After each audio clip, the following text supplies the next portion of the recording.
Well, Episode 5. heck yeah. Do you have any updates or trigger warnings?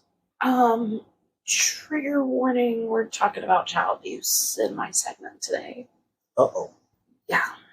Oh. Do you have anything?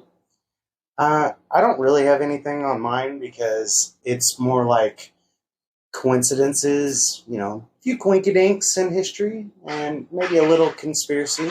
Sorry if you can hear the ice maker in the background again. It always picks the perfect time. It does. It never fails. You broke my car radio. Okay. Listen, I didn't. Well, I did. But, so, we recently got a car. That's new to us. It's new to us.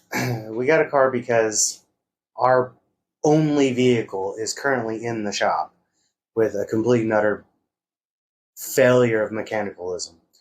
But Miss Cassie over here and her need for fancy gizmos in her vehicles, the new to us vehicle didn't have a fancy enough radio. So I went and bought one. Well, somebody bought one. I think it was either me or...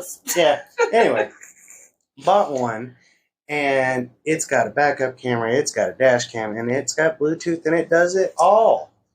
Now, I have personally changed out several radios in my lifetime, and I thought this would be easy. A little snip here, a little snap there, and hey, we're good to go.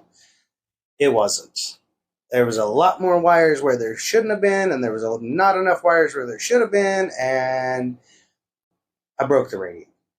So, tried to put the new one, or the old one back in, and it doesn't work. It doesn't work either. So I called around town and found out it was going to cost me like, $200-$300 to get the radio fixed. Yeah, my bad. I'm working on it though. I'm trying to figure it out. All right. You better fix it. I know. Oh, I do have an update. You know what? I do have an update. What? So I actually forgot to say this a while back, but there is a, how do I say this as vaguely as possible for their security? There's a cashier at a truck stop. Okay, I was in a little bit of a situation trying to get fuel, and it took us a little longer than it should have. Started kind of BSing and told her about the podcast. This person actually downloaded our podcast right in front of me so she could listen on break. And whether she did or not, I don't know, but I will say, like, a couple hours later, I checked our analytics, and we had a couple extra plays. So thank you. Yeah, thanks to that person. Yeah, now, whether you did or not, I don't know, but at least thanks for hyping me up, man. Yeah, we appreciate it. We don't have a lot of fans just yet. We're trying. Yeah, we're still growing. We're working on it. Mm-hmm. Yeah. So, well, happy Father's Day weekend, babe. Oh, thank you. Yes. Happy Father's Day to all of our father figures in the world. Happy Father's Day, Dad, even though you probably don't listen to this. Right. I know my dad doesn't. Also, I don't know if anybody else that's listening to this is experiencing the effects from the Canadian fires, but... Oh, yeah, it's rough. We're in an area that's pretty close to Canada, and yeah. Yeah, I was delivering to Buffalo, New York, and oh my God, as you triangulate our location.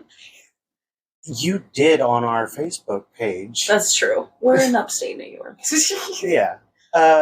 Anyway, I was delivering to Buffalo, and oh my God, we had to slow down traffic to 20 mile an hour because of how much smoke there was. You couldn't see even a quarter mile in front of you. Yeah, I heard it was really bad in New York City too. Yeah, and then I had to spend the night there, so I couldn't breathe all night. Yeah, which we do not live in New York City just because we live in New York. Yeah, just so you guys know, we live in upstate New York. Well, actually, technically, it's Western New York. Yeah, it's complicated. Yeah, but for those who aren't aware, like my naive ass back in the day before I came to New York, It takes over 6 hours to drive from one side of New York to the other. Not including New York City. Yeah, not including driving through New York City. Actually, New York City isn't the biggest city in the country, if you guys didn't know that. It's only considered the biggest city in the country because of its population. Yeah, its per capita is insane. However, the biggest city in the country, landmass-wise, is Jacksonville, Florida. Is it really? Yes. Yeah, nice. But yeah. I think that's all we got for updates and doodads. So I got a tooth pulled and it's fucking sucked. Oh yeah. Oh, you good? Yeah. Oh man. The last time I got a tooth pulled was my wisdom teeth, and that was back in high school. The whole story behind that one. Yeah, well, fun little fact about the area in which we live in. We don't have fluoride in our water. Yeah, it was voted against in our area. Completely insane. Yes. So, I think a combination of that, and I lost a tooth with each child I have had. Yeah, this is your second one. Yeah, with this is Eli. my second child. No, this is my second tooth I've lost. Oh, just lost. Okay. Yeah, the first one I lost, it broke a little bit after Annie was born, and I didn't get it pulled until after we met because I had to wait so long. Oh, that's right. Yeah. And then this one broke not too long after Eli was born, and I just got it pulled. The night that it broke, it was the most insane thing. She has her weird evening snacks sometimes, okay? Yes. Everybody does, so don't judge. But we're sitting there watching a movie together, and all of a sudden, like, I thought she bit down on a really loud chip or something. Nope. She, hands me a piece of her tooth. I'm like, what the fuck is that? I was like, oh, God. It was weird. It just felt like there was something stuck between my teeth. But you know what sucks is the tooth right next to it hurts now, and I think I have to get that filled. Oh, man. Ugh. Yeah. I have been lucky in the gene pool when it comes to teeth. Like, my whole family will tell you I'm pretty damn lucky. So, I feel for you on that one. I'm sorry. I mean, to be fair, I probably have the most teeth in my family left. Okay. They don't listen to the podcast, so it's fine. Right. From in my immediate family. Yeah. I mean, my dad doesn't have any teeth. Neither of my parents have teeth. Sorry, Mom, if you do decide to listen to this, but yeah, my mom has had a few pulled, and it was funny because she video calls the kids every now and then, and one of them, she forgot to put her teeth in. She's like, oh my God, I forgot to put my teeth in. It was freaking out. It was funny. Oh yeah, my mom freaked out Annie the first time she spent the night because, Annie at my mom's house, Annie has a hard time going to bed alone, and she kept getting up and going to my mom's room throughout the night, and my mom didn't have her teeth in, and she was so confused. Oh God. Yeah. Well, so yeah, on to the episode. Now that we've talked too much, we ramble a lot. I'm sorry. All right, well, let's crack into it. I'm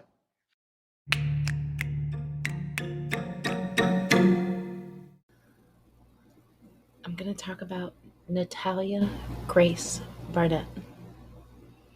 Okay. The source of most of my info is from the docuseries on Max right now called The Curious Case of Natalia Grace. Oh, all right. So, Michael and Christine Barnett. Typical middle to upper class family in Westfield, Indiana. Mm-hmm. From what I understand, Westfield, Indiana is pretty high class. Yeah. Town. You would know, yeah. Not personally, I would not know, but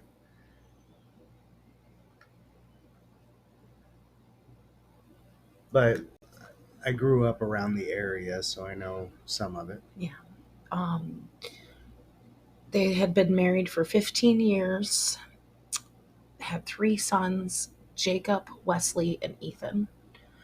Jacob is actually savant level autistic. He memorized all of the digits of pi. Or the first 300 or something. Okay, that's impressive. Yeah. But pi is an unending number. Oh, it's infinite. Okay. Well, I'm done. My nerdness. It's okay. Okay.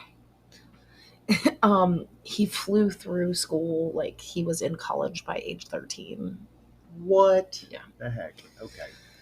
Christine had a daycare for kids with autism All right. and started like a foundation for parents and kids with autism for them to network socially and have social supports in their area. Mm-hmm. So in 2016, they decided they wanted to adopt a child, little girl preferably. Yeah. They actually found a little girl in Haiti they wanted to adopt, but a hurricane in the area made it not possible for them to adopt her at that time. So they say they get this random phone call from an adoption agency in Florida about a little girl named Natalia Grace. She has a rare form of dwarfism known as, I'm going to butcher this, spondyloepiphyseal dysplasia congenita. You want to try to say that? Spondyloepiphyseal. Dysplasia congenita. God, Yeah. I butchered the hell out of that too. And she's 6 years old. They say the adoption agency said they had 24 hours to decide, or they were sending her to foster care, and that it was a closed adoption, and they could not find anything out about the previous family that adopted her. Oh. So they go to Florida to adopt her, and they said it was a super shady place at a strip mall. Okay. So after they get Natalia, it's instant love. The family adores her. They decide to take a trip to Disney together that day, basically. Oh. Um, Speaking of which, Annie asked us if we could go to Disneyland. Maybe someday. Yeah. Later that evening, the mom, Christine, goes to help Natalia in the bath, and she freaks out and calls Michael in the bathroom and shows Michael that Natalia has like full-grown pubic hair. Jeez. I mean, is that really that uncommon at that age, though? I mean, it's not impossible. I think I had it before I got my period. I had pubic hair before I got my period. Okay. So, I mean, I want to say like I was like 7 or 8. I don't know. I'm not female, so I'm just asking. The only reason I know that I had pubic hair before I got my period is because my mom wouldn't let me shave until I got my period. So, like, that was the rule. I wasn't allowed to start shaving until I got my period for whatever reason. And I had, like, full-grown bush by the time I got my period, and I hated it because it was uncomfortable. So, full TMI for the audience. Yeah, you're welcome. So I want to say that that is definitely possible, but I mean, common? Probably not. Okay. I mean, it sounds like they're freaking out about it, so Yeah. that's why I'm asking. So now I'm going to go through like a list of incidents that all of these incidents were reported by the family. I don't have dates on them, nor do I know if they're in chronological order. It's just like, so the documentary I watched, and most of it was from the perspective of the father, Michael, and then their oldest son, Jacob, also did interview. Okay. Christine did not for the documentary. She did do some interviews, though. Okay. For the Daily Mail. Is there a reason why it's from their perspective? Or are you going to get there? I'll get there. Okay. Okay. So, they find the pubic hair. Yeah. Okay. Christine makes claims to have found evidence of Natalia having a period. Oh. Now that at 6 years old, I don't believe is possible. No, I don't think so. No. She told one of the neighbors she found Natalia's blood-stained underwear in her room and like outside the window of her room on the ground. Interesting. Yeah. The family claims they had someone who speaks Ukrainian speak to Natalia, and she did not know the language at all. And for her to have spent like the first 6 years of her life in the Ukraine, she probably would speak Ukrainian. You'd think. I mean, maybe the adoption agency taught her English with the expectation to have her adopted into America. I mean, most foreign countries try to. Yes.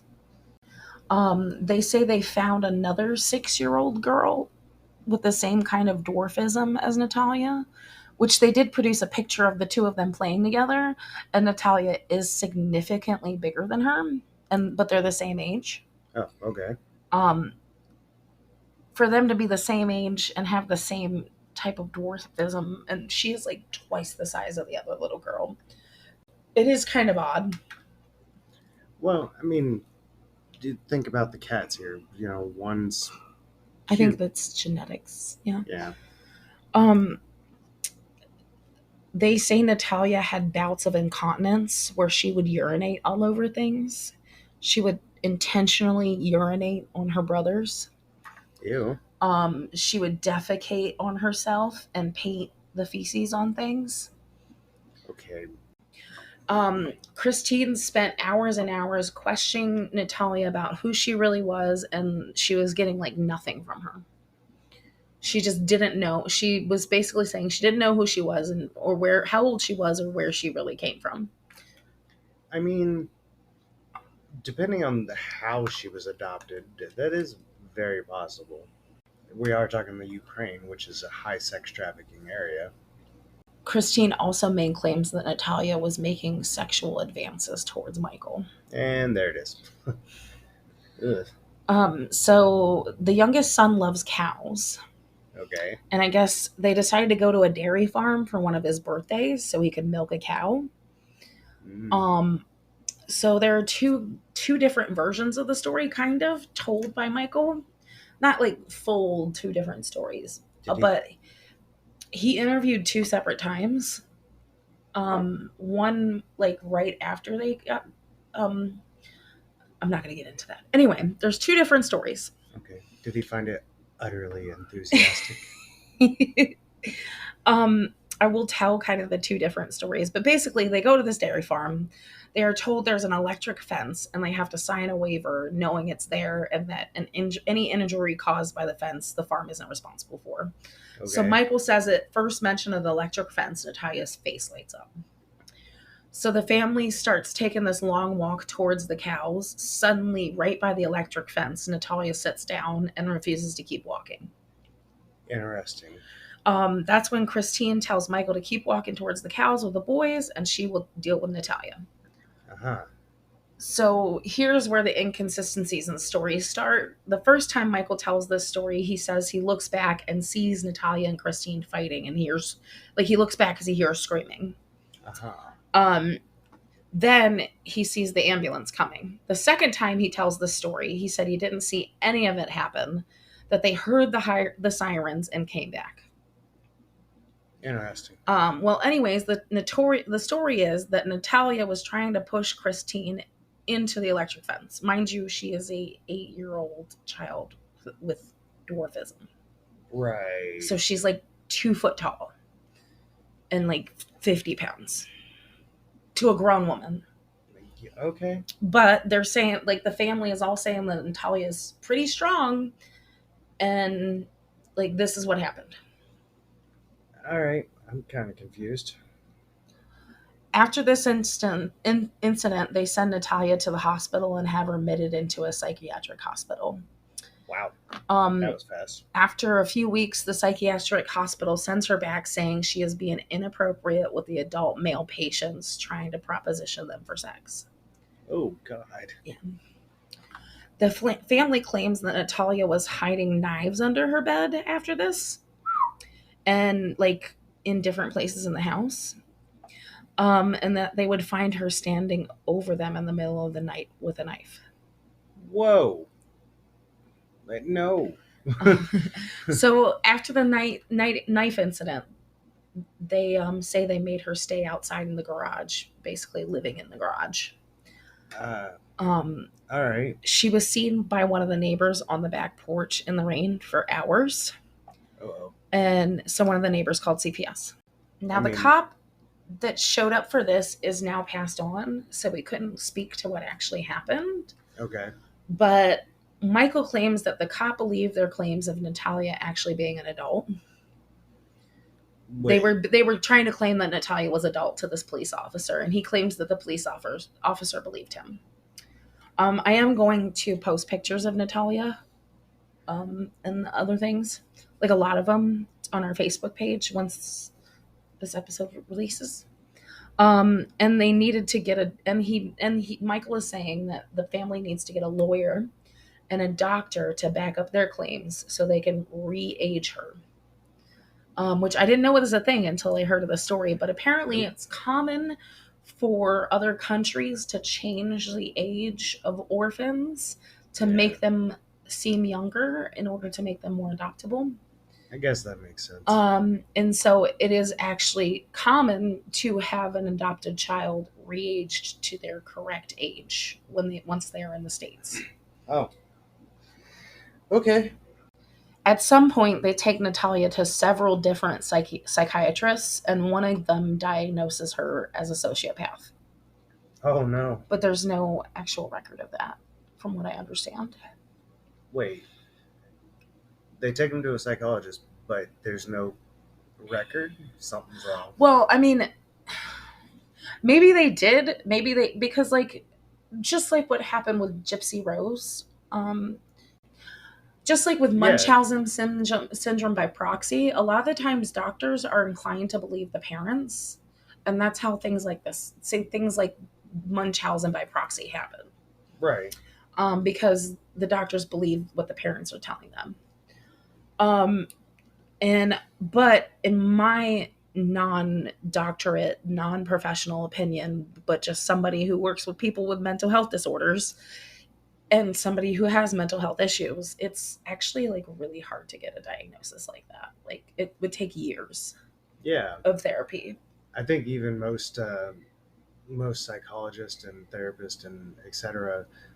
explain that you legally can't diagnose someone from an exterior point of view because you have to have spent like months upon months with the individual near daily to get a real feel for the situation. Mm-hmm. They also take her to the family doctor where she tells the doctor she is actually an adult. Oh, really? And the doctor put that she claims to be an adult on record. Uh-oh. This is weird. At some point, they track down the original adoptive family from a tag with their information on it in her luggage. Okay. But they never really get clarification as to why they gave her up. But they did find out they tried pawning Natalia off to a lot of different families. Oh, no. They actually took her to a Little Persons of America convention to try to get families with dwarfism to adopt her. I wonder why that would be. You know what I mean? As what was so wrong, aside from her being a dwarf, which isn't even really bad, not in my opinion, but like what was such a bad situation that they were trying to literally give her their child away? I'll get into that. Oh, okay. There were actually two different families that wanted her so badly, but the family that originally adopted her wanted $25,000 for an adoption fees. Mm-hmm. To have someone adopt her from them because they had spent money on surgeries for her already. Okay. And both of those families felt like they were possibly being scammed. So they backed out. So the family takes that information to the courts. And in 2012, they had their then 8-year-old daughter re-aged to 22 years old. Whoa, that's a really big gap. 14 years. Whoa. Okay. The judge basically like did the math in his head based off of the evidence they presented and was like, 22 sounds right. Oh, God. Yeah. Right. That age is pretty big because until recently in the state of Indiana, you are responsible financially for your child until they are 21. Yeah, I was gonna that, especially if they're adopted. Yeah, and I think it wasn't even too long ago they bumped it up even further. It's like 25 or 26 now. So then, pretty shortly after this ruling, they moved Natalia into an apartment in Westfield, Indiana, to live on her own. Wait, just moved her out on her own? Mm-hmm, in her own apartment. She does tell all of the neighbors she is in fact 22. Okay, then why are you playing with kids? That's No. The neighbors complain that they can't believe her parents are literally never around. Even if she is an adult, she's a disabled adult. Yeah, she's still got disabilities and stuff. That they just clearly left a disabled person alone to fend for themselves. Oh gosh. Um, some neighbors helped her get to the store to buy groceries, and they noticed she had food stamps, but her parents were driving expensive sports cars when they came to visit. Makes sense. Let me tell you. Natalia was also seen by the neighbors to be wearing the same clothes for several days at a time. Oh gosh. She was reported to smell horribly, like she wasn't bathing and not having proper footwear, shoes. Oh. Mind you, when you guys see pictures of Natalia, you'll see that her type of dwarfism causes um, some deformities in the feet. So Hmm. she actually like looks like she needs like special shoes. Like she wouldn't just fit into a pair of shoes from Walmart. Right. The neighbors said she was always asking them for food. Um, and at first, the neighbors were really nice to Natalia, helping her with food and spending time with her, letting her play with their kids. And then when Christine found out that she was making friends, she basically told her to tell them why she's living on her own, like coached her to say why she was living on her own, like because I tried to kill my parents. Okay, hold on. Wait. Pause. Back up because I got two things there that just happened and I'm confused. She's essentially begging for food, but has food stamps. Yeah. Well, she also can't drive and can only walk but so far because she's disabled. Right. No, I understand that, but like, okay, maybe I'm just seeing this differently. And then the other thing is, wait, her mom notices she makes friends and is like, "You need to explain why you're on your own." So that they don't look bad. Yeah, Yeah. there's something fishy going on here. So she starts telling the neighbors that she tried to kill her brothers and her parents, and she tried to poison her mom. What a wonderful neighbor you are. Thank you for telling me. So now the neighbors aren't so welcoming and helping Natalia and letting them play with their kids. Yeah, agreed. Now the apartment manager is getting complaints from everyone that Natalia is walking into their home unannounced. Oh, Natalia is stalking them, and Natalia was being sexually inappropriate with one of the neighbors' kids. These are complaints that were made by the neighbors. ooh. Then at one point, Natalia calls the police on herself, saying that she is contemplating hurting one of her neighbors. So they pick her up and take her to the psych ward, but she was out the same night. Wait, she just admitted that she's ready to hurt someone. Like, why release? I think that's normally like a 72-hour hold. I'll get there. Oh, all right. At one point, someone calls CPS about Natalia. And the entire time she lived in this apartment, she was under investigation for like weeks by Adult Protective Services and Child Protective Services. That's But got to be confusing. because she was legally aged up to an adult, Child Protective Services, even though they knew she was being neglected, it was out of their range to do anything about it. Right. I was gonna say that's got to be confusing to deal with Yeah. because, like, is she a child? Is she an adult? One paperwork says yes. One paperwork says no. Sorry. So now Natalia has been in this apartment for a little over a year. Mm. Her lease is up, but the apartment building is not allowing her to renew because of all the complaints. The Barnett's oldest son gets an offer to go to college in Canada at a really great school, and the Barnetts want to move the whole family up there to support him in school. So they move Natalia to an upstairs, one bedroom apartment in Lafayette, Indiana, in what is considered the bad side of town. Didn't you just say that she has a hard time walking? Yeah, she's disabled. She can't really go upstairs, up and downstairs very well. What assholes? They enroll her in an adult GED program. They pay a full year's rent, forward her social security checks to them, and they move to Canada. So screw you. Have a nice day. I'm gonna steal all your money. These are asshole Yeah. adopted parents. Right away, Natalia starts introducing herself to the neighbors. I mean, Again, and the neighbors are like, there is no way this girl is in her 20s. Just, it's not possible.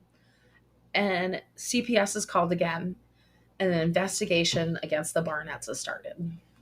okay. Natalia meets a family within weeks of being in that apartment, Cynthia and Anton Mans, and they take her in, and she's been living with them ever since. Oh, well, that's nice of him. I Yeah. mean, whether she is or is not an adult, she's still Deserves disabled. to be loved. Yeah, well, that too. But I mean, My big thing about it is like, as far as like, there was this other woman with dwarfism, with the same kind of dwarfism as her, that was interviewed that wanted to adopt her. Yeah. And what she said, I agreed with 100%. Like, I mean, the Burnetts kept saying she was diagnosed with as a sociopath and there was no way to fix that.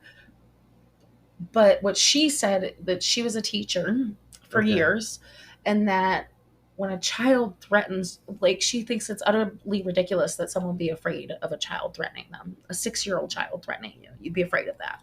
To be fair, you do a lot of true crime. There are many, many serial killers that start out as children doing some really off the wall shit.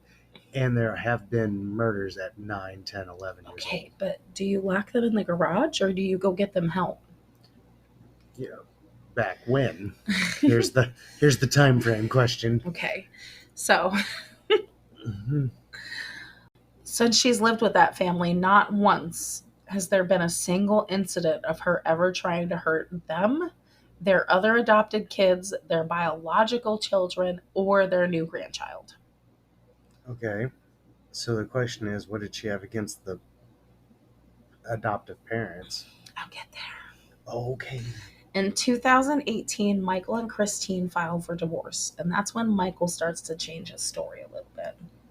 Of course. He does still believe that Natalia was lying about her age, but he claims that Christine not only physically and mentally abused Natalia, but she mentally abused him and their sons. And he could not stop her from doing everything that she did to Natalia, which included regular beatings, making her stand nose and toes to the wall for hours on end until she agreed to tell Christine who she really was. He described Christine making her stand there for over 8 hours while she soiled herself. And he thinks he can't do it. Wait, 8 hours? Holy shit. And Meaning that he left for work in the morning and she was standing there nose and toes and she was still doing it in the same spot, covered in piss and shit when he got home from work. And he didn't do anything. I don't give a shit how abusive somebody is. You still have a moral obligation to state. Cat's fucking with the door. Sorry. The oldest son, Jacob, also claims that his mother made him urinate all over Natalia's bedroom, all over her belongings, to get her back for urinating in bed and on the couch. Stop. Go away. Shoot. Say that part again. The oldest son, Jacob, also claims that his mother made him urinate all over Natalia's bedroom and all over her belongings to get back at her for urinating in bed, for peeing the bed.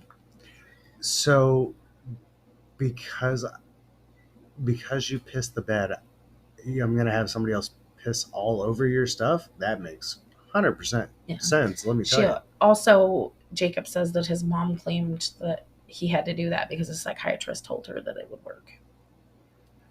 I don't know if any psychiatrist would say that. No. And if they are, you need to get your license reevaluated.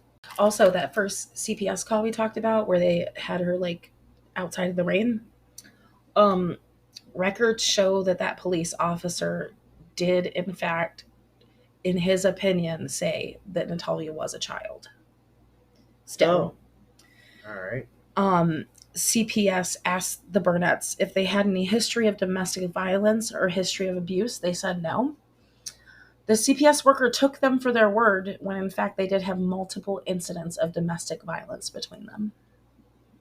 This is one of my biggest frustrations with CPS, because in cases where it is absolutely dire that there be an investigation be done, they just take somebody at their word. But then there's other circumstances where somebody said something and then you get harassed and, put under so much suspicion, and you haven't even done anything. So, just my personal thing, like, So the neighbors and Michael's family did corroborate verbal abuse by Christine to Michael, on Michael. However the fuck you want to say that. okay. The neighbors, Michael's family did cooperate that she was really abusive, like manipulative and abusive to him verbally. Oh, okay. And the neighbors corroborated that. Also, in the documentary, there are a lot of shady ass text messages between the two of them, and Christine is extremely manipulative, especially. She's definitely one of those women that uses sex as a manipulative tool. That's just not nice. No. Mm. It never works with you. No. That's because I can't go without. Aside from that, I've also went too long without, so I'm just...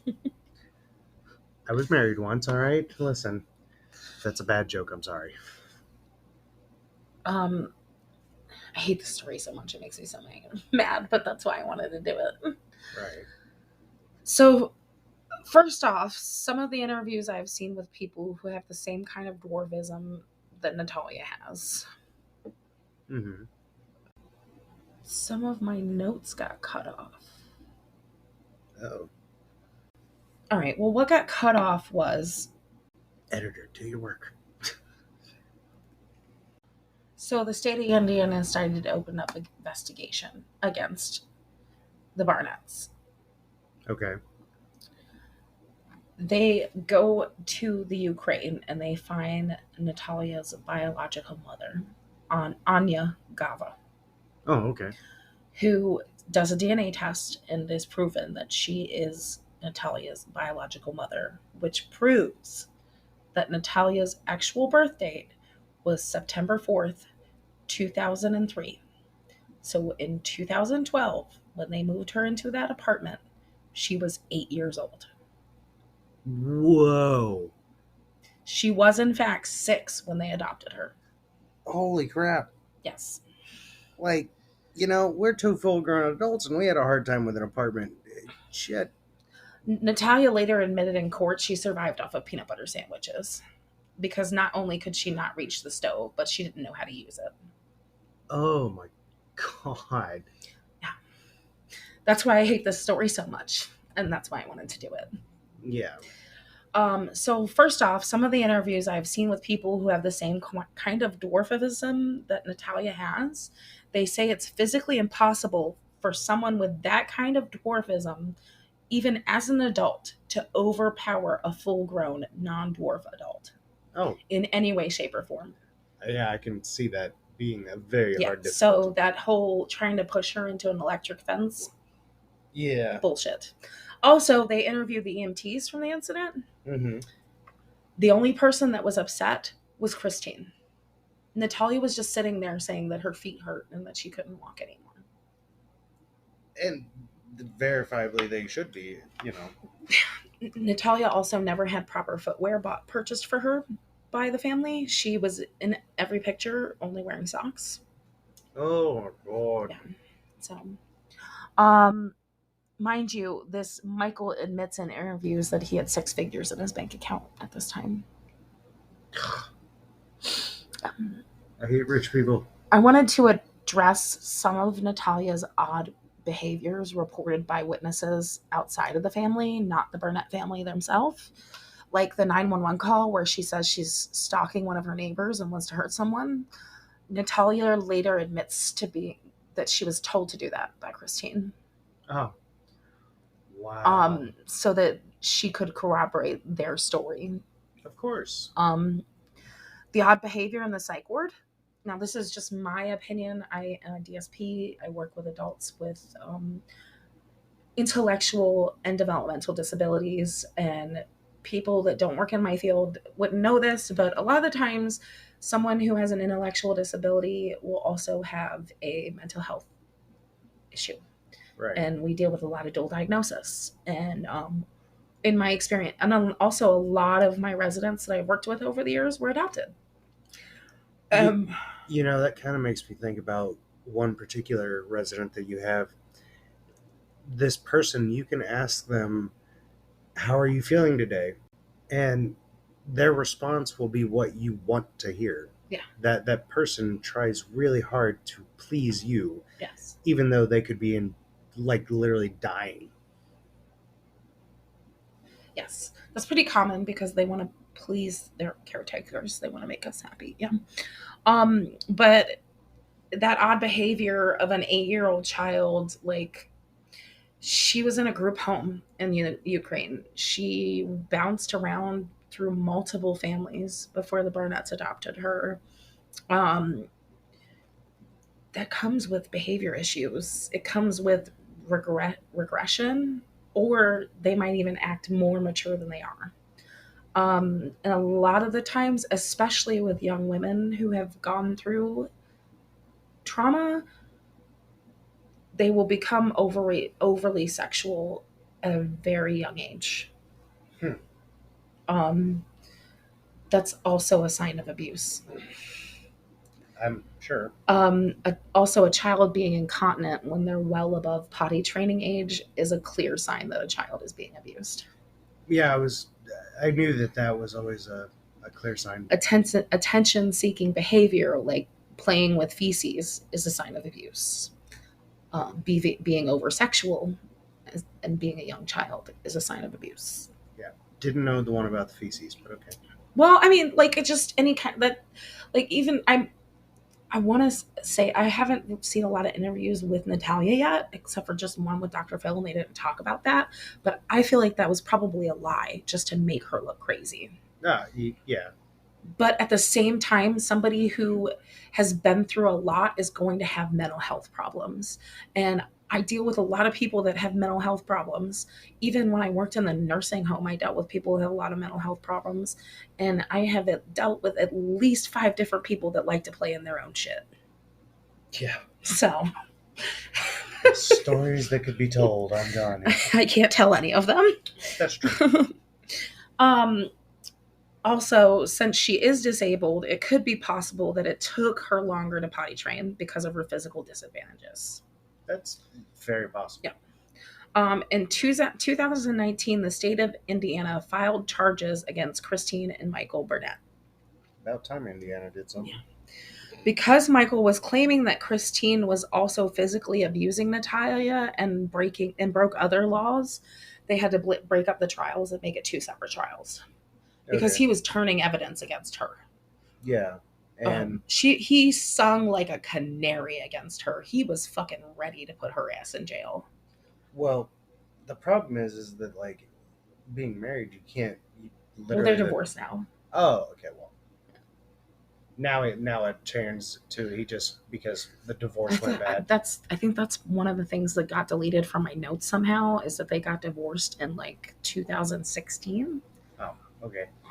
Well, that just turns the whole situation from he's uh he can't report to now he just wants to burn her because the divorce went bad.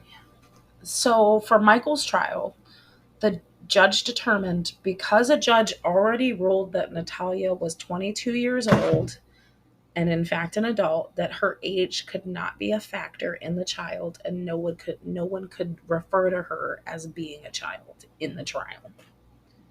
And the jury could not know. Like she had to be referred to as an adult through this entire experience Why? because a judge ruled that she was not a child anymore. And judges don't like to overrule of other judges' things. Oh, imagine that.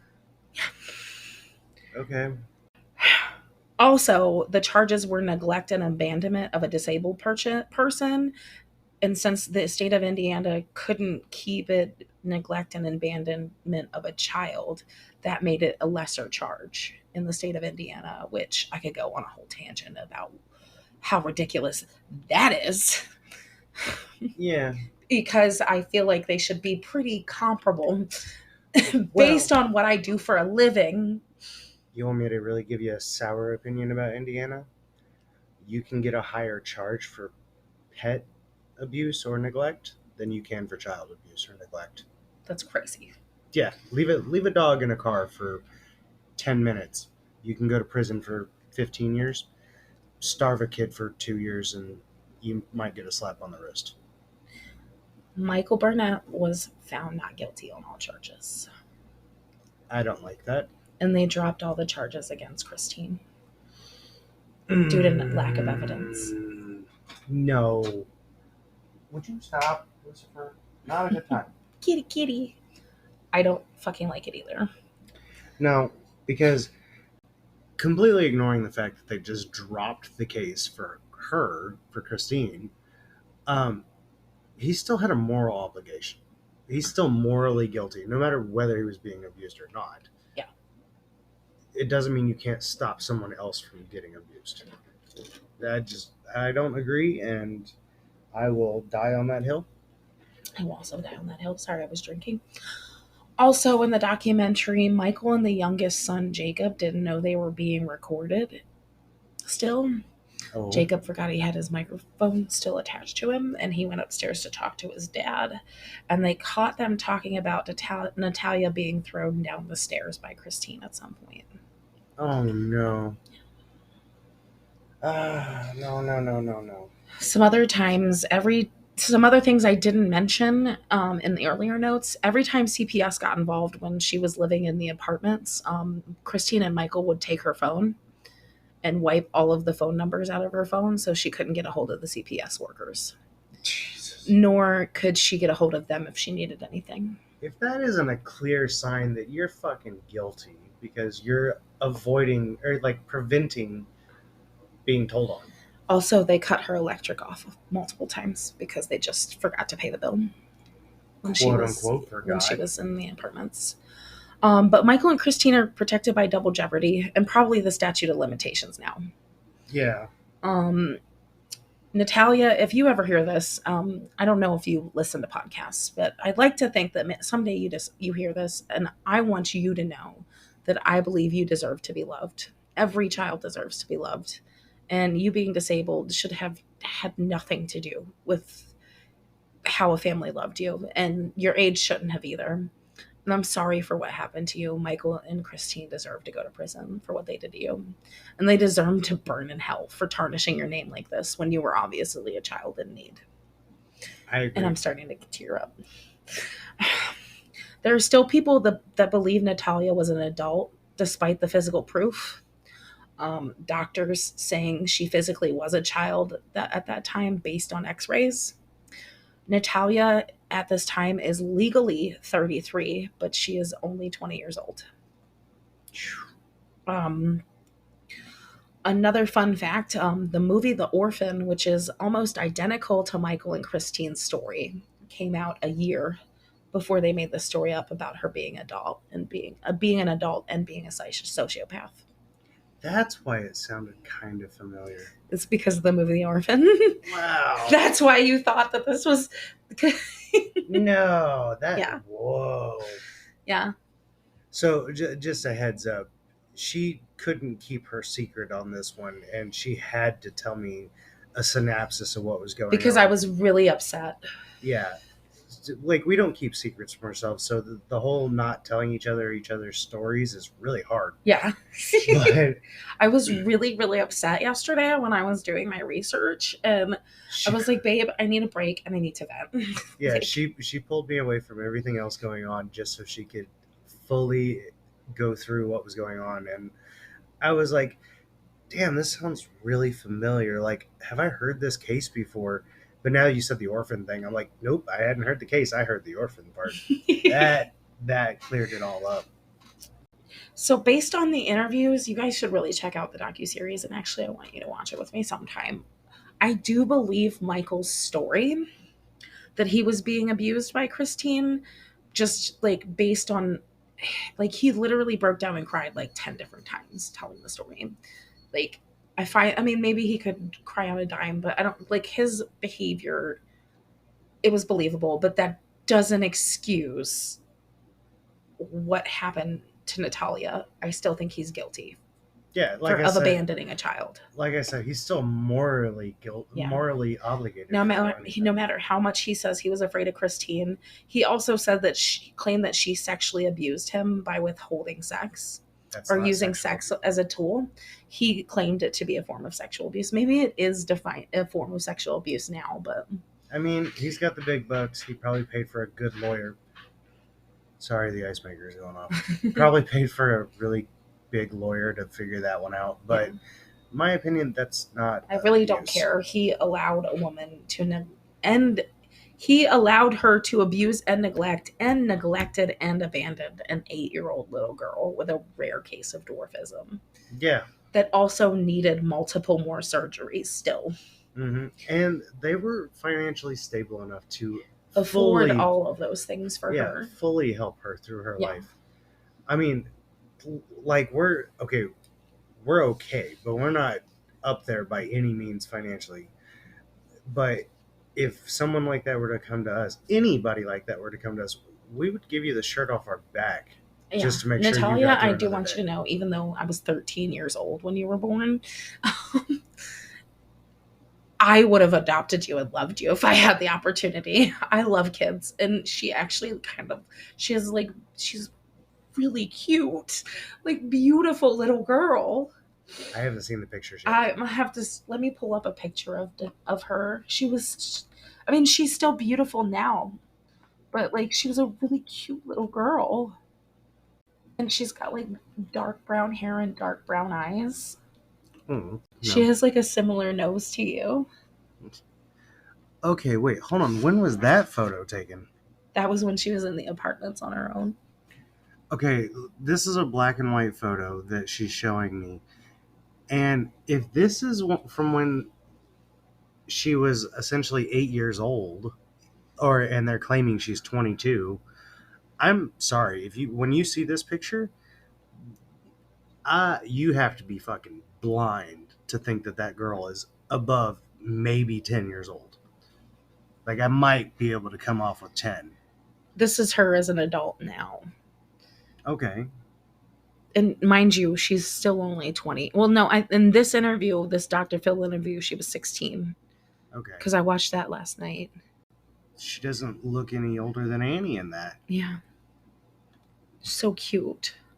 Such a cute little girl.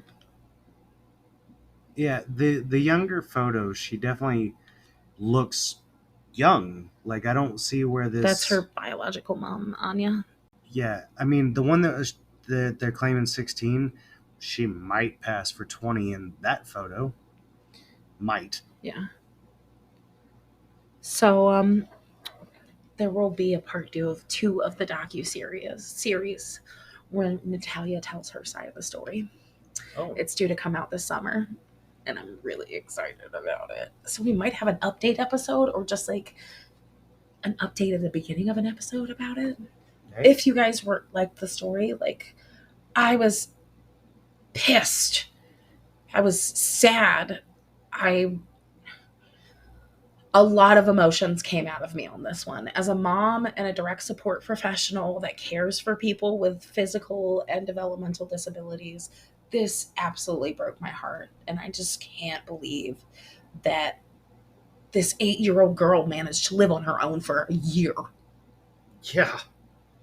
Like, I'm imagining Annie living on her own and like the house would burn down. That's if you're lucky. There would be a gas explosion. Like she would hit the gas stove on accident and turn it on. Like she has. Yeah.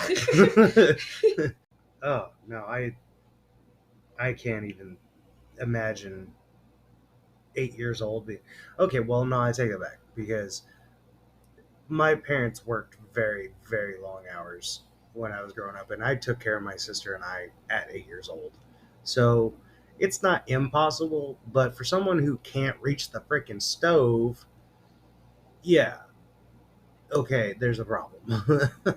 I think Natalia is like 3 foot tall as an adult now. Annie's taller than that. Yeah. She was like 2 foot tall when they adopted her or something like that. Jeez. Yeah. I'm sorry, but my son is taller than this girl. And he's not even 2 years old. He's not taller than her now. She's 3 foot tall now. Oh, well, I meant at the time of her adoption. Yeah. Whew, that was. Yeah, I'm pissed. Are you pissed? I am very Yeah. much so. Let's go to Lafayette, Indiana, and yell at them. I mean, it's possible. My parents live about a half hour from there. I That's what kind of got me intrigued into the story was finding out the location at the beginning. I Yeah, was like, oh shit, this is right around the corner from where Stuart kind of grew up. yeah. My teenage years until I joined the military. Well, to be fair, after the military too. I yeah, it was less than 25 miles from downtown Lafayette, Indiana. And when you said the the shady side of Lafayette, I'm like, narrow that down, son, please. Be careful now. We don't need Indianans coming into our inbox yelling at us. By the way, Christine said that she decided to move Natalia into Lafayette because it was a white trash town, and if she disappeared, no one would care. She said that, not me. Mm-hmm. I didn't know. It's a rough town to get around. Like a lot of people that live there complain about living there, but I wouldn't go far as say it's white trash. That's just not nice to say in the first place. But there's many reasons. Moving on before I put my foot in my mouth. Moving on before you get more mad. That too. Stuart doesn't handle children being hurt very well. Not that anyone should, but no, I go kind of over the top on that one. Yeah. What's that? A lot easier to go through than that. That's what that. Yeah. Phew. Well, how about I start us off with some random facts? Does that sound good? Mm-hmm. Well, I used to do completely random facts, but I kind of started doing on this date history facts because it helps me find stories. So, on this date, well, I didn't find anything really good for June 17th. But what I did find was on June 19th, 1862, President Abraham Lincoln signed the legislation to make slavery illegal in the United States. The Proclamation Declaration. You're right. And Juneteenth. Yep. And this one will tickle your fancy a little. In 1991, Pablo Escobar handed himself into the police after negotiating with an 82-year-old Catholic priest. Wow. How do you like that? So, for a little lighter note here, what would you think if I told you that President John F. Kennedy was a reincarnation of Abraham Lincoln? I'd say you sound batshit crazy. Where's my tinfoil hat? Yeah. Well, they may not be truly reincarnation, but there's an awful lot of coincidences along the route. And I'm going to go through just a little bit more of them. To be fair, this is considered an American folklore now because it popped up just very shortly after the assassination of JFK. There was no exact origin. To this date, no one's really sure where the original thought process came from. But it did appear in the American press in 1964, exactly 1 year after John F. Kennedy's assassination. What a lot of people think that this boils down to is pretty much the human need to find patterns where there aren't any, Uh-huh. or even where there are some, they just really need it. And that is actually called apophenia. Okay. I hope I pronounced that right because I wrote down the actual pronunciation. But all of these coincidences, keep in mind when I reference the date, they are, if it's Abraham Lincoln's side, they're all the 1800s. If they're JFK, it's all the 1900s. Okay? Now, to be fair, I'm not going to mention the ones that aren't fully accurate and backed up with complete research, so I'll just leave those out of there. But starting with their name, there's exactly 7 letters in Lincoln and in Kennedy. Okay. Okay, so Abraham Like the Lincoln. Quinky Dink. Yeah. Abraham Lincoln was voted into Illinois Congress in 1846. JFK was in Massachusetts in 1946, and they both followed in 1860 1960 as president. John Wilkes Booth and Lee Harvey Oswald, both born in 1839, 1939. Weird. Mm-hmm. They're also known, both of them, by their full three names, and they're both 15 letters each. To be fair, research has shown the reason why someone that assassinates someone else is known by their full three names or more, it's to prevent slander, because This is all if you actually believe that Lee Harvey Oswald acted alone, because I certainly fucking don't. yeah, well, That's a story for another day. I could go off on a whole big one on that one. Both presidents were succeeded by Southerners, both named Johnson, and both in '08. So Lincoln was preceded by Andrew Johnson from Tennessee on December 29th, 1808. Kennedy was preceded by Lyndon B. Johnson from Texas, August 27th, 1908. 1908. Yeah, Proceeded?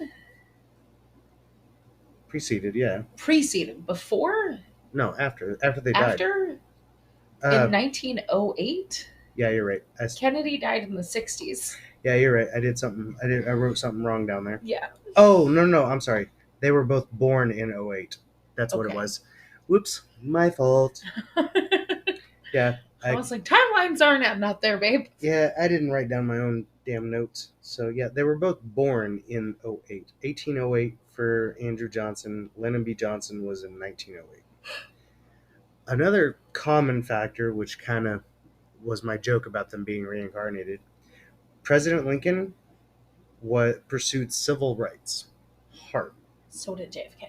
So did JFK. The Slavery and Emancipation Proclamation was in 1862. What is now called the Civil Rights Act of 1964 was presented to Congress as the racial equality, and he proposed that in 1962. Another interesting fact here, they both married women that were 10 years younger than them. That sounds like a Kennedy thing to do. It kind of does, yeah. But Lincoln, on November 4th, 1842, at age 33, he got married to Mary Ann Todd at 23 years old. She was 23. Yeah. Mary Ann Todd Lincoln's actually a very interesting person. If you ever want to read about her, absolutely do. My little notes over here have a tie-in to a future story for that. Let's see here. Lincoln haunts the White House. Did you know that? He haunts many places. Yeah. He's claimed to haunt many places. Now, Kennedy, on September 12th of 1954, at age 36, he got married to Jacqueline Bouvier. Jackie Kennedy was also a character. Oh, she was. She made the whole White House pink. Oh my God, I love history and I love the presidents. But she was 24 years old. Huh. Mm-hmm. They were both shot in the head on a Friday. The presidents were. Lincoln was shot on Friday, the 14th of April, 1865. And they were both sitting next to their wives, weren't they? They were. And Kennedy was shot on Friday, 22nd of November, 1963. I really could go into a whole big conspiracy theory about JFK's assassination, but that'll be for another time. Mm-hmm.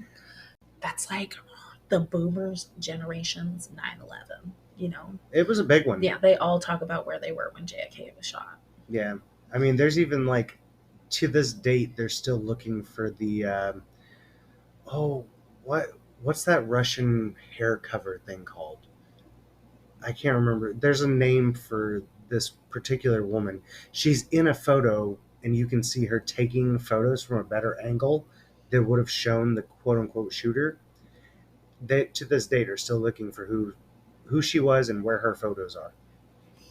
So, anyway. To put some context in there, my mom's a boomer. She was 40 years old when she had me. Yeah. Um, both supposed assassins were killed before their trial. Booth on the 26th of April, 1865, by Sergeant Boston Corbet, or Corbett, depending how you pronounce it, for refusing to surrender. Oswald, well, let's just say he pissed off the wrong person. Who's assassinated, right? Yeah, Oswald was assassinated on the 24th of November, 1963, by a gentleman named Jack Ruby, a nightclub owner. Mm-hmm. And he was actually en route to his trial. So, that happened. Some other really... A lot of people were devastated about JFK dying. He was very well liked. He Oh, was yeah. one of the most liked presidents to this day. There's about half the country at that point in time was pretty upset about Lincoln, too. Yeah. Because, well, if you're unaware... He's also one of the most liked presidents to this day. If you're unaware of this and aren't really good at American history, President Abraham Lincoln is responsible for the end of the Civil War, the reunion of the United States, and the end of the abolishment of slavery. Well, attempted abolishment, because there was some questionable periods afterwards. But he put out there that he made it into law. Yeah, there will be no person in slavery in the United States, even though there are still people in slavery to this day. Yeah, well, and then Kennedy lost Patrick. He was 2 days old died from being a preemie. Yeah. The Kennedys went through a lot of shit. They did. They are like one of the most tragic family. But they also did a lot of fucked up things. Don't even get me started about Rosemary because it makes me so mad. Okay, well, I was gonna say, to be fair, as much shit as they received, karma's a bitch. Yeah. Don't get me started about what happened to Marilyn Monroe, my bitch, my lady, my bloody bestie. Yeah. Did Lincoln also have an affair with a buxom blonde? We just don't know. Actually, there are some reports. Yeah. But don't ask Miss Mary Todd. Oh no, she's fucking wild from what I've read. Yeah. There is this book. I'm gonna have to ask my mom if any of our listeners are readers. There's this book that if you're like history and like history of the United States, there's this book that my mom would highly recommend. I can't remember the name of it, but it is written from the perspective of the servants that worked in the White House during like 3 or 4 different presidencies, one of those being the Lincolns. Yeah. And it's very good. A little foreshadowing for another story.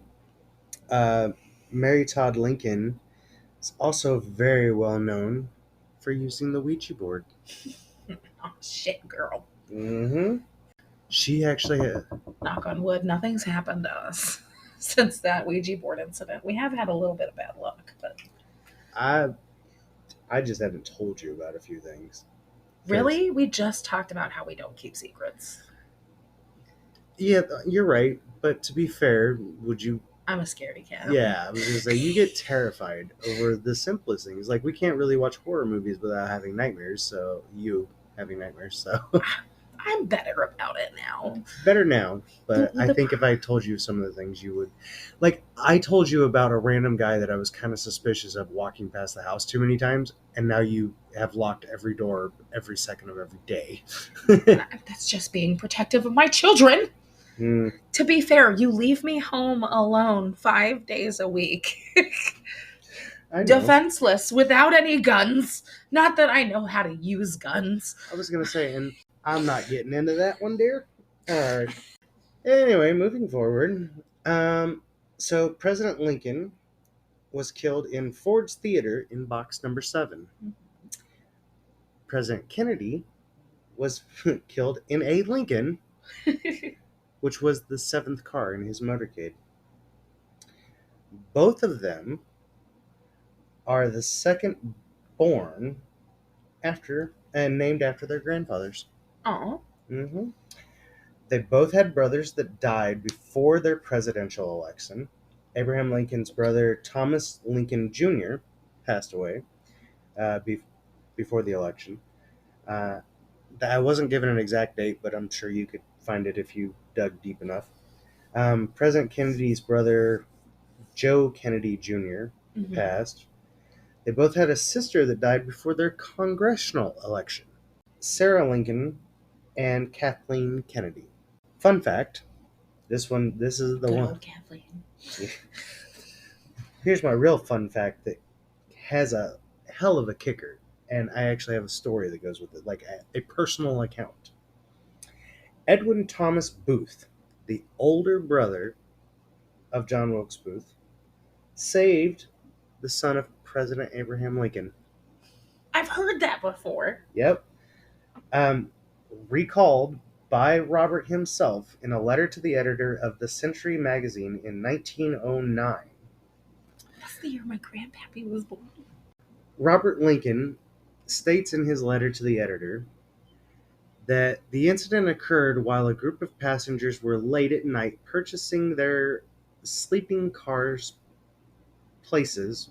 This is written in 1909, so please apologize how I read this. It's hard. English sucks. You lost me with the old English. I know. It's like reading Shakespeare. Like, I'm reading it, but nothing's going in. I'm gonna explain it a little more plain English afterwards. Okay. Why don't you just explain it in plain English now? Okay, so basically the situation was that they were in, if you think about Tokyo, Japan, or Union Station, New York City, it's bustling crowds. At the train station. Right. Yeah. And when a train is coming in and a train, like, you have crowds going into the train and crowds coming out. Well, it's so pushy that he just happened to be up against the train when it was starting to pull away. And there's a gap between the train and the thing itself. The platform itself. And he fell down that drop. Okay. Not very far. And Edward Thomas Booth actually reached over and grabbed him before he got hit by a train. Hit by the train.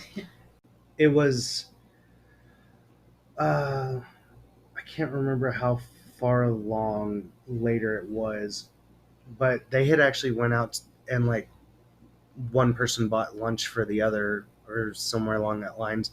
Like, they went and just BS'd at the local bar, just for a little while afterwards. And then someone called Robert Lincoln's name, and Booth's like the President Lincoln? And he's like, yeah, that's my dad. And he goes, yeah, I gotta go. But it really does make you wonder, though, was JFK a reincarnation of Honest Abe there, or was he a reassassinated version?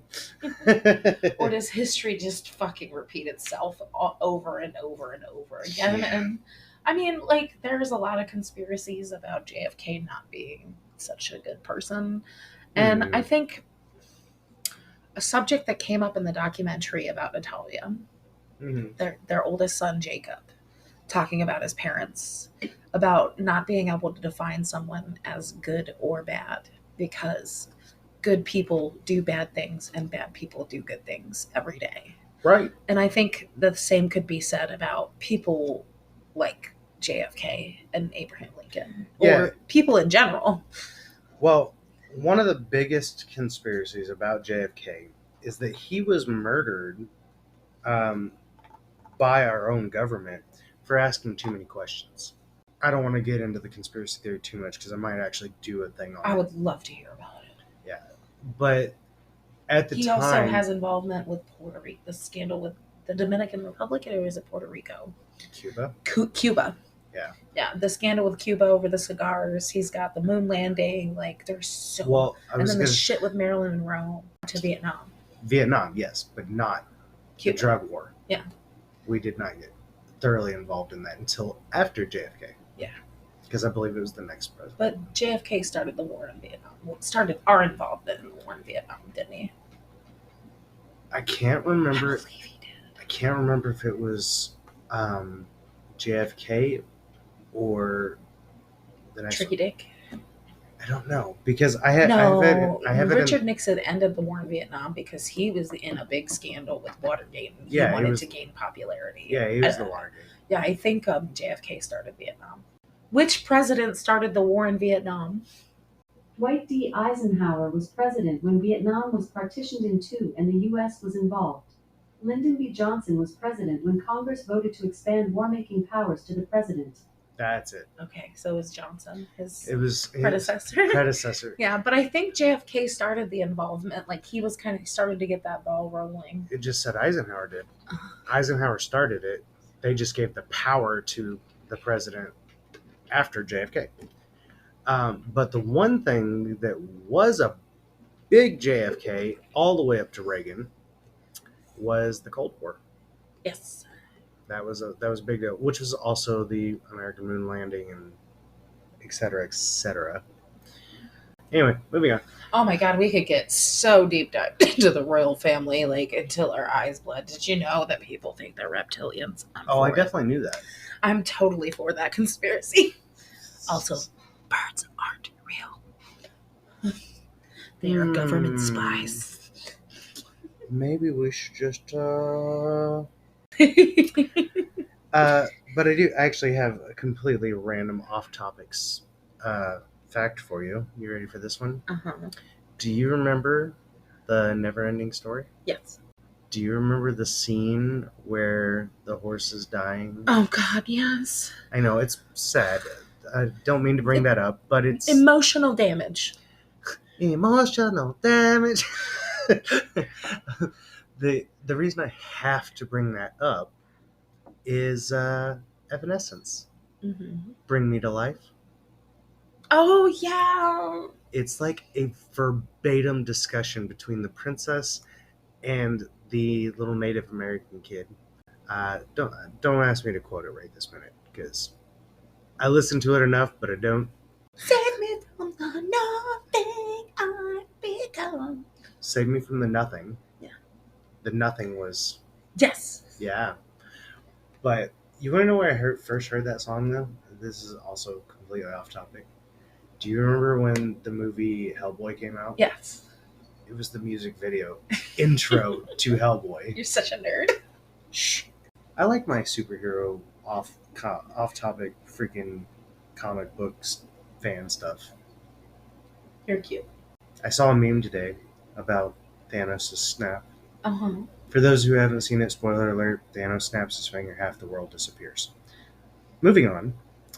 That was like 4 years ago. Hey, there are some people who have not seen it. But anyway, there's this meme that came out that he's like, Thanos, John Wick survived. And Thanos is like, yeah, and he looks at him and he goes, but his dog didn't. And Thanos goes, oh shit. So yeah, that was a very much needed lighthearted story after that very heavy story that I burdened you all with.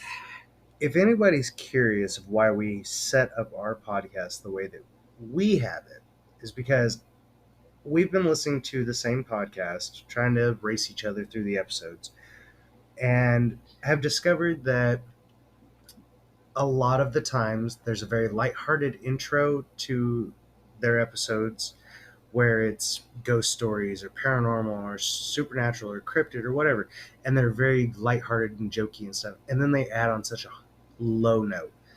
I personally felt like maybe if we start out with the harsh story and then we'll end on a good laugh, it'll ease the burden of the heavy ass shit that was just the story that I told. I'm so sorry. And even though mine was super small, you had a very large story that made up for it. So, damn it, Stuart! We forgot the word of the day. We always do. Jesus. Let me find it. We record ahead, I'm sorry. Hydromancy.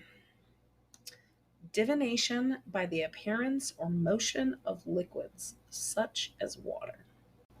Dating back at least 1,800 years, the oracle well would have been used for hydromancy. Okay. Well, that's a fact, I guess. Did you know? If you've ever encountered a sorceress or a wizard peering into a scry bowl as part of a movie or book, you've witnessed a fictionalized version of hydromancy. The name of the divination has been used since at least the 14th century. Examples include predicting the future by the motion of the tides or contacting spirits using still water. Hydromancy is believed to derive ultimately from the Greek words for water, hydor, and divination, mantia. It came to English via Latin, hydromantia. The ancient Greeks who relied on hydromancy also gave us the names for related forms of divination, such as necromancy There it is. and pyromancy. Hey. Your fire so. Nope. So that's the word of the day. Okay. All right, Handsome. Tell them where they can find us. If you're interested in, passing it along to any of your friends, families, etc., please tell them that you can find us basically anywhere that you can find podcasts. I'm still fighting Apple. Okay, somebody talk to Apple and see why I can't figure this out, or reach out to us via email at tatwmay1@gmail.com. That is tatwmay1 referencing this and that with me and you. You can also find us on social media platforms such as Facebook, Instagram, TikTok, YouTube, which I haven't gotten anything uploaded yet. We're still working on that. I think I missed a couple, but we're on all of them. Twitter, Yeah, Instagram. yeah, we're on all of them. I promise. Cassie does the definitely does the Twitter and the Instagram. I work on the Facebook and I work on some TikTok stuff, but I always check the email near daily. So I thought I saw a putty tat. yeah, a very loud one. Lily. But if you want to send us any suggestions, or you have a personal story or experience relating to anything, because that's the whole point of our podcast, is we can talk about this and that. So yeah, that is episode 5 of This and That with me and you. I'm Stuart. I'm Cassie. Have a good day.